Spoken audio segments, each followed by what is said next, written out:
a menina, qual é a proposta, para você entender que o pessoal da história da pedagogia é.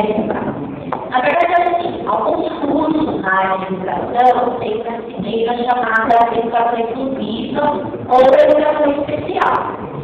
Quando a gente fala especificamente de educação inclusiva, a gente não está falando daquele ela apenas com algum tipo de deficiência. Na verdade, a gente está falando de todo qualquer aluno. Porque toda vez que a gente tem aquele professor que fala, eu tenho um aluno de inclusão, não quer dizer que os outros não têm, né? Agora, quando a gente fala de educação especial, tem relação sim com as crianças com necessidades educacionais especiais.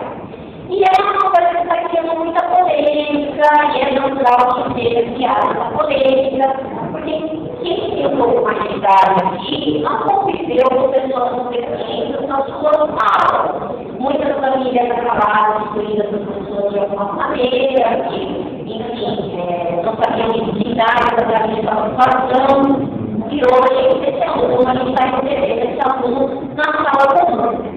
Historicamente, a gente percebe que a gente teve um movimento de exclusão total, depois um movimento de integração, onde o sujeito estava em alguns ambientes, com as pessoas que não tinham deficiência nenhuma, e hoje a gente está vivendo esse momento de inclusão. Então, essa criança, ela vai estar, como qualquer outra, na sala comum. Agora, uma grande questão que você é que eu, professor, que muitas vezes não tem uma formação específica, vou poder fazer, contribuir para que esse aluno não tenha apenas uma matrícula. Que realmente frequente essa aluno, participe dessa atividade da melhor maneira possível, né? Que tenha essa sensação de pertencimento, de ser acolhido. Então, a estágio, ela tem essa disciplina, educação especial, que trata dessas questões. E eu gosto de começar o curso sempre com um grande desafio. Falando dos alunos do primeiro dia de aula, que eles vão escrever e registrar. No primeiro dia, eles falam assim, como é a minha aula. Acho que eu sou louca, olha umas bolinhas, falam que não era possível. Tem gente que chora, praticamente, não vai escrever, aquela coisa. Ele aos poucos, mostrando que é possível, e ele tem como produto final da A1 transcrever esse livro, alguns até querem o livro de circular, mas transcrever o livro para o Braille. Esse semestre a gente colocou uma coisa a mais, além de fazer o livro de Braille, tinha que pensar uma outra deficiência, preparar um material também adaptado para essa criança. Porque a ideia é assim, sentir que é possível realizar. Eu trabalho nessa área de educação especial inclusiva há mais de 15 anos. E eu percebo que tem uma questão. As pessoas que não tiveram essa disciplina, curso na sua formação, que não se beneficiaram, elas são muito alegrias em relação à questão da inclusão. E eu percebo que com a introdução dessa disciplina, pessoas realizando esse curso e da maneira que é possível, né, realizando algumas adaptações lá, eles geralmente saem da sua formação com a ideia de que é possível, sim, ter aluno em sala de aula. É óbvio que a gente tem que discutir uma série de questões, principalmente no âmbito muito maior das políticas públicas, mas tem algumas questões, e depois que eu tiver essa fala, vocês vão poder tirar aqui, é possível, sim, organizar o bom trabalho, né? Basta mesmo boa vontade, criatividade, e a nossa desse semestre, como a minha história que eu estava sempre em conta, e essa turma não foi diferente, conseguiu realizar isso de uma forma muito bacana, né? Hoje o discurso dele já é um discurso a favor da inclusão, com algumas restrições, né, que lógico, a gente estava com problema, mas assim, dá uma fala de quem acredita que é possível. Então, eu estou muito contente com isso, tá? Mas, enfim, o pessoal que já tem aula comigo, talvez algumas questões vão ser um permitir. Mas para quem está ficando perigoso, vai ter um pouco melhor solução. Então, se vai ter uma brincadeira, né? Na verdade, não tem nem que fazer com a questão, mas é isso que não tem mente. Quando a gente tem um aluno que, de alguma forma, não acompanha o trabalho realizado, a gente, antes de ficar tenta atrás de lado, das questões químicas, a gente conversou muito no curso que é preciso avaliar o que é que os professores estão fazendo. Que tipo de adaptação eu realmente proporcionei esse aluno para dizer que ele não consegue atingir um determinado objetivo. Então, quando feito aí nas adaptações individuais, na verdade a gente está pensando em respostas educativas para a nossa clientela, né? E aí, é fazer com que esse aluno se torne da melhor forma possível, incluso naquela sala de aula, naquele sistema. A ideia é pensar que a inclusão não é só a matrícula, o direito a uma carteira escolar. É responder participar das atividades da melhor forma possível. Para isso, a gente pode fazer a adaptação curricular. Primeiro, a gente acessar o currículo, né? E esse indivíduo, na verdade, participar de forma integral, efetiva, de forma bem sucedida de uma programação escolar tão comum quanto possível. E como a gente faz essa adaptação curricular?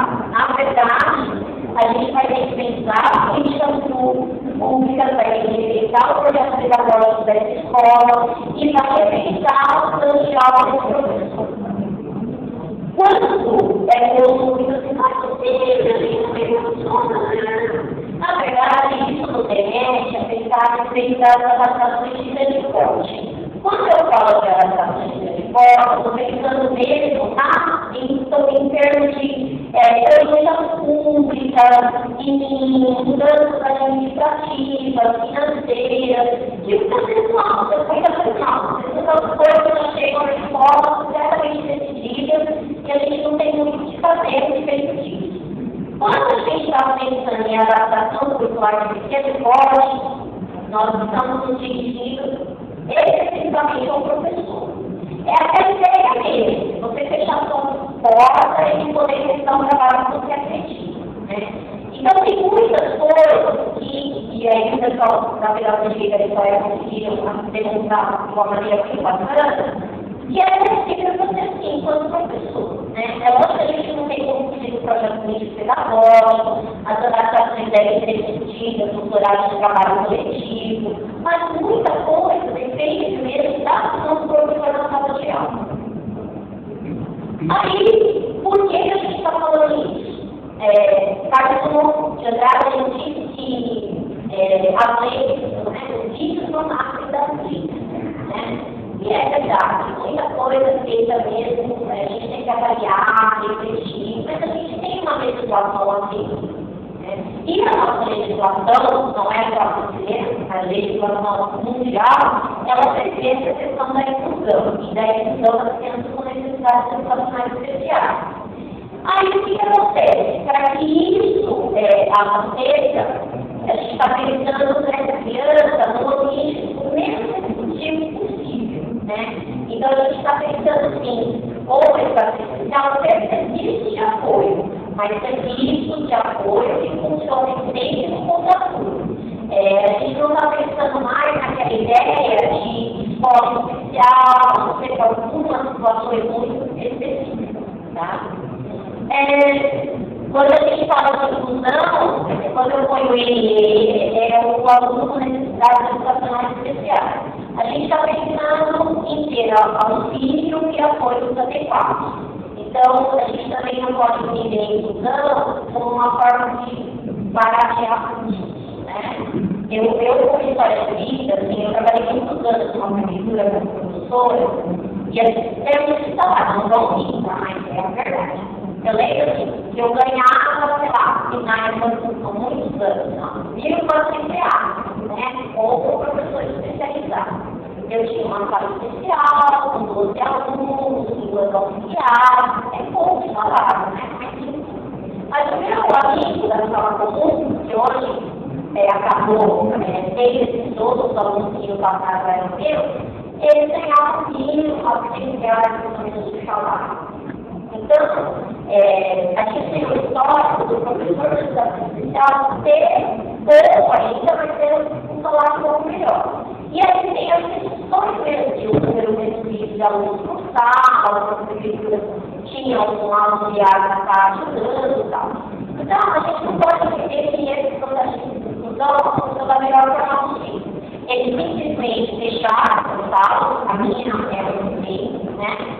Distribuíram esses alunos na sala comuns. Essas professoras não têm ninguém. As prefeituras de São Paulo têm um projeto, né?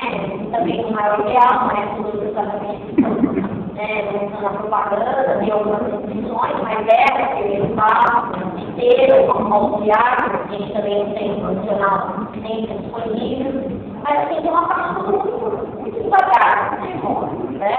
E aí, se a gente for por esse pensamento, a gente vai começar a perceber que isso pode ser uma forma de economia aos poucos. E não é, né? Não pode ser pensado assim. Quando eu penso em inclusão, eu tenho que pensar também em material adequado, em investimento. E principalmente formação do educador. Bom, o que mais me diz isso? Esses alunos, eles têm que ter acesso para eles comigo, né? E a gente vai ter que mediar enquanto professor, não só a questão dos conteúdos, mas também as relações que se estabelecem na escola. Eu percebo, estudando todos que eu trabalho com isso, que quando a gente fala de inclusão na educação infantil, geralmente tem uma aceitação maior.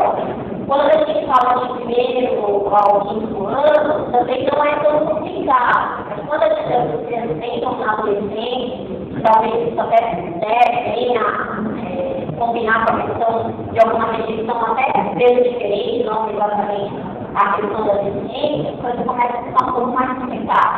Agora, como a gente já está vivendo essa história há alguns anos, a gente percebe que se essa criança tem um sonhando na forma de alívio há alguns anos, esse processo de inclusão, no fundamental 2 meses, acaba acontecendo de uma maneira mais tranquila. Bom, quando eu falo de inclusão, você mexe a ideia de comunicação, né?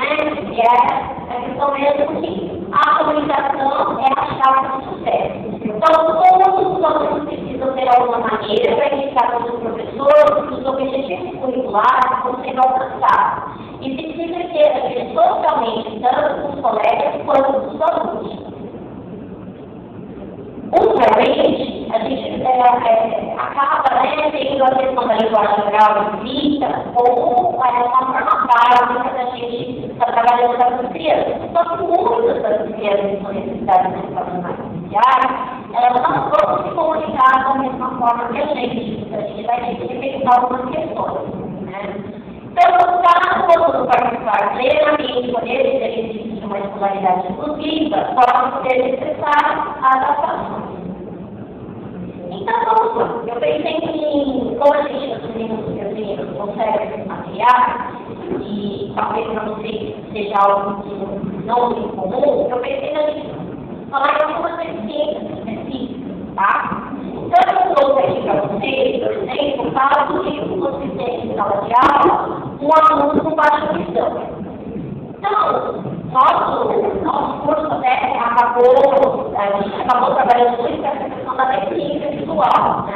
Até porque eu já falei para vocês que a gente fez um trabalho específico no sistema prático. Mas antes de chegar no sistema prático, eu expliquei que os alunos, que quando a gente tem essa deficiência visual, na verdade ela se divide em dois grupos, de pessoas com baixa visão ou visão subnormal.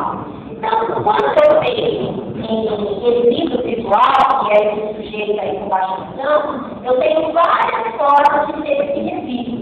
Desde ver essa imagem completamente branca, a ter uma mancha central, e aí esse sujeito tem só essa questão periférica, a esse sujeito não ter uma questão periférica, ter um resíduo só na questão central, algumas partes distorcidas, algumas manchas, essas manchas são chamadas de estocomas, que podem aparecer assim, como uma única mancha, ou milhares de manchas. Aqui, de novo, essa imagem mais branca, mas só na área periférica, né? Outra. Quando eu tenho um aluno assim, esse é um aluno que precisa, por exemplo, de um material com tipos ampliados, né? Então, não adianta também, às vezes eu tenho uma preocupação e ele precisa de material ampliado e veio algumas adaptações até da educação, você está muito simples na prova aqui. Depende, né? Para cada criança é uma adaptação diferente. Então, às vezes, tem crianças que precisam de um tamanho 24 de letra, outra 26, outra 28. Então, a gente tem que adaptar conforme a necessidade. Esse aluno aqui, por sua vez, ele também está na visão, mas não é o caso de você ampliar material, porque ele só tem a visão central. Então, quanto maior a letra, mais difícil dele localizar a informação. Agora, se ele não tem resíduo visual nenhum, a gente vai entrar no sistema Braille. Então, ali, além do sistema Braille, a gente tem ali em cima, deixa eu ver, um momento de calma, que chama Suruburu. A gente vai necessitar fazer mapas, por exemplo, em relevo. Aqui até eu aproveitei alguns mapas que dá para a gente comprar na loja de R$1, e só coloquei a legenda e drive.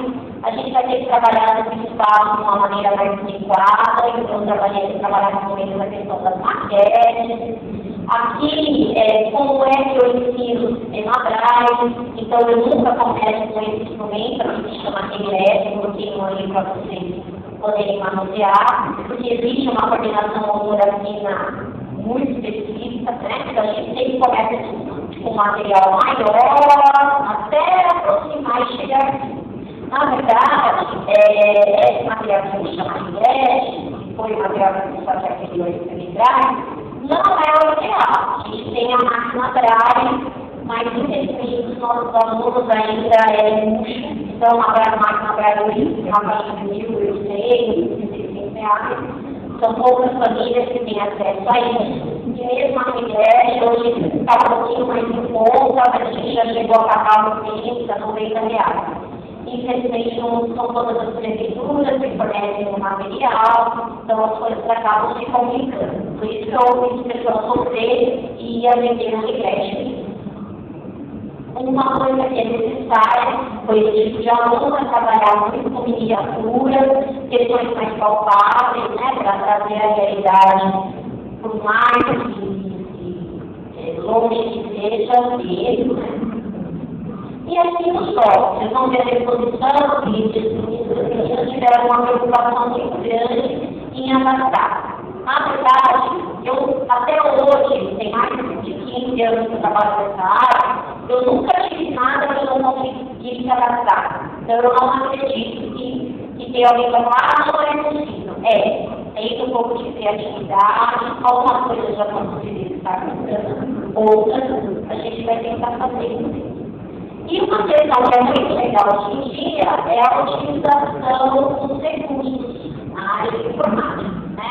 Então, no caso do desenho visual, a gente tem alguns programas, como o Digital, que é o caso dos Glossópolis, do desenho visual visto, eles dois são pagos, eles davam para baixar, primeiramente no livro, né? Alguns programas para ampliar a tela, para crianças não jovens de baixa visão, e aqui a impressora gráfica, né? Esse material é um custo para a gente trabalhar na educação social, ele custa mais ou menos uns 25, 27 mil reais, então infelizmente não é acessível para todo mundo. Ano passado eu tive uma sala de crianças sérias e eu passei o ano inteiro fazendo material na máquina Braille, né? Não chegou e acho que está chegando. Para os alunos surdos, a gente também tem possibilidade de adaptação. Tem muita coisa hoje já pronta na internet, é só a questão de baixar o arquivo, né? Se a gente não tiver possibilidade de adquirir. Aqui são sugestões de materiais para ter surdas mesmo. Então, a gente tem ali o mapa do Brasil, com sinais em Libras. Aqui a gente já tem uma coleção muito grande de livros, em Libras também, alguns jogos, né? Jogos. Trouxe para vocês também algumas questões a respeito da ciência física. Então, assim, a gente, esse quadro aqui, por exemplo, é um quadro que foi pintado com uma pessoa pela boca, né? E algumas adaptações, quando é uma técnica física um pouco mais simples, é possível sim fazer. Então, às vezes, a criança não tem uma coordenação motora, né, sofisticada, caso a gente está utilizando grossadores de lápis, caneta, caso a gente está pedindo algumas mesas adaptadas. Semana passada eu visitei uma criança no primeiro ano, que diz, comigo diz que é a escola dos sonhos, a escola pública dos sonhos, né? E a criança não estava conseguindo fazer a atividade. Ela era cadeirante e a mesa estava muito distante do corpo dela. Então, a criança não tinha direito a falar 2 anos sem realizar nada. E aí, a gente colocou alguns três na imagem, que eles podia estar adquirindo, fazendo solicitação, né? E aí, a criança colocaria a cadeira de volta e encaixaria. Algumas coisas a gente consegue fazer. Então, por exemplo, a gente está em roda, uma criança com deficiência física. Já deixa aqui de cálculo da robô. Não sei por que a cálculo da robô, né? Cálculo qualquer um. Mas a gente é uma cálculo comum, a gente coloca vários estiletes, né? E aí, para você sentar com a criança na roda, em uma outra situação que não seja sentada para a criança comum, você coloca ela aqui no meio e ela fica segura, equilibrada. Aqui, a gente vai falar um pouco das meios de comunicação. Aqui tem um material de apoio para a criança não se prejudicar em relação à postura. Agora, o que acontece na deficiência física? Alguns tipos de deficiência física mais grave, né, principalmente quando vem através da paralisia cerebral, acontece uma coisa que é muito complicada. Ali como a lembrança, mas no sentido assim, muitas vezes esse sujeito ele não tem uma linguagem oral, né? Ele não fala por algum motivo, discapacidade deficiente. E as pessoas têm um engano enorme no sentido de que acham que pessoas com deficiência física elas são incompetentes em todas as áreas. Tem uma ideia de que aquele que não fala não tem inteligência. Isso não é verdade. Então, eu coloquei aqui para vocês que geralmente são indivíduos que ouvem, compreendem, que ensinar, mas não apresentam oralidade. Muitas vezes adquirem a linguagem e estão em um ambiente oral, não conseguem se comunicar, a fala não obedece certo, e nossa sociedade, quem não fala, eles comunicam no tempo. E alguns mais falam, são ditos erroneamente como deficientes mentais. Existem, na verdade, esse termo deficiente mental a gente não utiliza mais. Não sei se o pessoal usa. Um texto americano e não tem muita preocupação com a questão do vocabulário, certo? É dizer que pessoa com deficiência intelectual, né? Deficiência intelectual.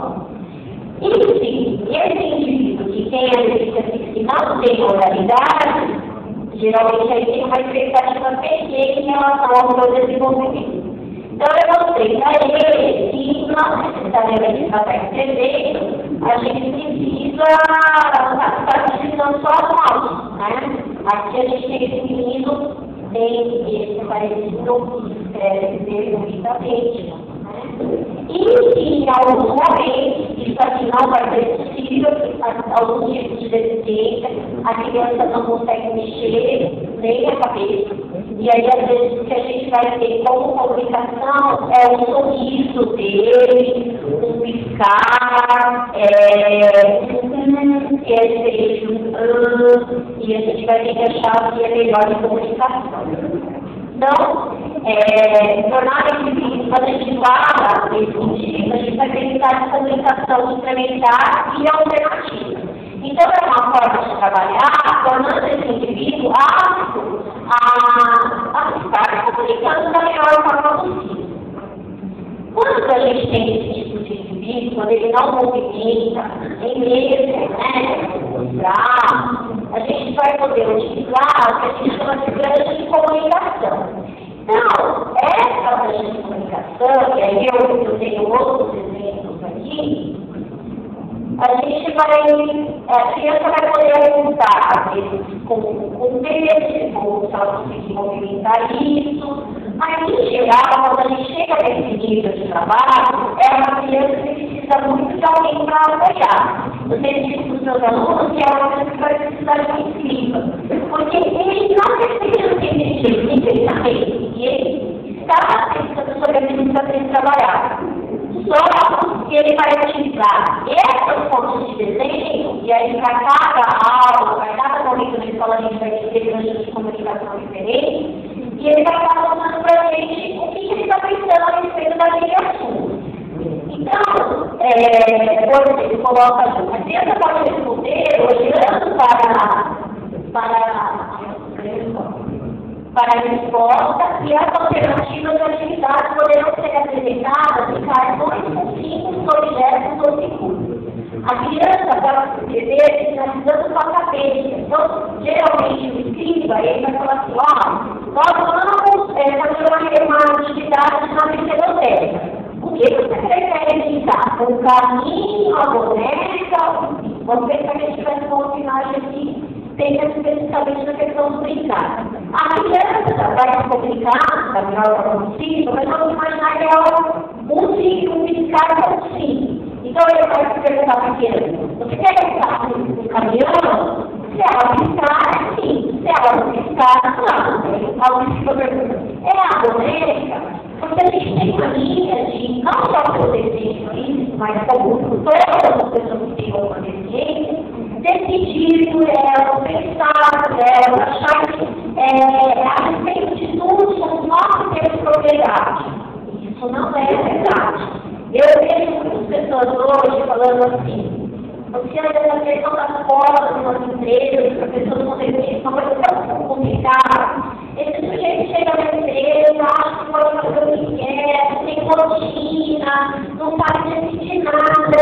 Agora sim, o sujeito quer que alguém pode decidir por ele. Então, é lógico que isso também vai ser um processo. Se a gente começar desde a educação infantil, a possibilidade dele ter esse pensamento no assunto, a gente vai conseguir bastante coisa bacana. Bom, o não dele ficou enorme sobre ele, poderia ser colocado. Quando a gente vai ver as coisas de comunicação, depende do que você está fazendo. Mas as coisas de comunicação podem ser colocadas na própria carteira do aluno. Se você está indo ao bar, de repente, do lado você tem um leque de possibilidades de atividade. Você pode estar colocando na porta, para estar mostrando o que ele gostaria de estar fazendo naquele momento. Então, depende da situação. Quando a criança tem um entendimento um pouco maior, a gente começa a trabalhar mesmo com pranchas de dinheiro. E aí fica mais fácil até pensar nos 5 textos.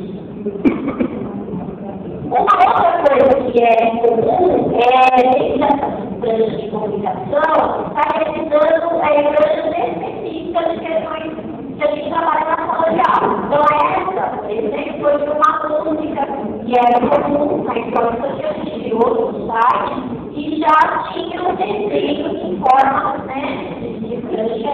Então, vocês podem perceber que a informação tem que ser bem simples. Tá? Uma outra questão é assim, para esse tipo de aluno, é complicado você escrever um texto enorme, quando eu escrever, porque eu escrevi para o estudante e ele vai pensar sobre o assunto. De repente, você vai pegar esse mesmo texto, pensar em questões e a criança vai ser. Se ela entender ela fazer uma resposta inteira, vai estar desenvolvendo em alternativa e ela só tem ele corresponde àquela resposta. Os textos têm que ser um pouco mais curtos, a letra tem que estar em um caractere maior, exatamente. Peraí, vai trabalhar.